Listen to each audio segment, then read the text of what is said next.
Bonjour, dans le cadre de cette dernière vidéo, nous allons réfléchir ensemble à ce que peut impliquer l'inertie psychologique dans un processus de développement de produit. Dans le cadre de la méthodologie TRIZ, on définit l'inertie psychologique comme étant la rigidité mentale, qui est liée à nos habitudes, qui s'avère être un atout, puisque ça peut être un puissant garde-fou, ça garantit l'efficacité du temps passé, et ça permet donc une économie cognitive importante. Cependant, on constate qu'une expertise dans un domaine associée à un temps limité pour la réflexion nous définit une certaine rigidité dans notre manière de penser, ce qui peut nous éloigner d'une solution innovante.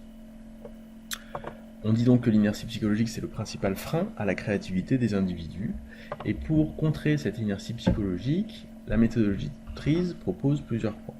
Tout d'abord, ne jamais être persuadé que la solution réside dans son propre domaine de compétences et favoriser l'écoute et l'ouverture d'autres domaines, d'autres disciplines. Donc favoriser la pluridisciplinarité dans nos équipes. Enfin, identifier les termes qu'on définit comme des termes porteurs d'inertie psychologique et les remplacer par des termes plus neutres. Nous verrons un exemple dans le cadre d'un développement d'une imprimante. Enfin, respecter toutes les idées, même les plus fantaisistes au départ, puisque les critères de sélection viendront dans un deuxième temps. Un exemple de terme porteur d'inertie psychologique vous est présenté dans votre cahier de recherche sur une imprimante laser.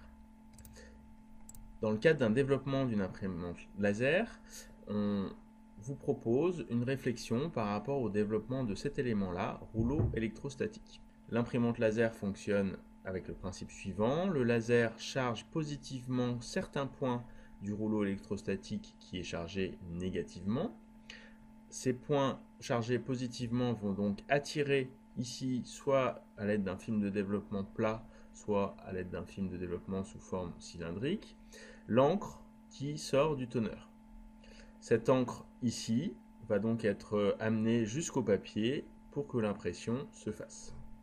Un petit texte dans votre cahier de recherche vous explique pourquoi le terme rouleau est un terme porteur d'inertie psychologique et empêchera peut-être, pour les concepteurs qui utilisent ce terme, d'obtenir une imprimante de faible volume.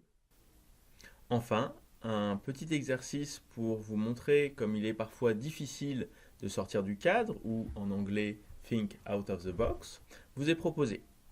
Il s'agit de relier en 4 traits consécutifs qui se touchent, donc sans lever votre stylo de la feuille, ces 9 points.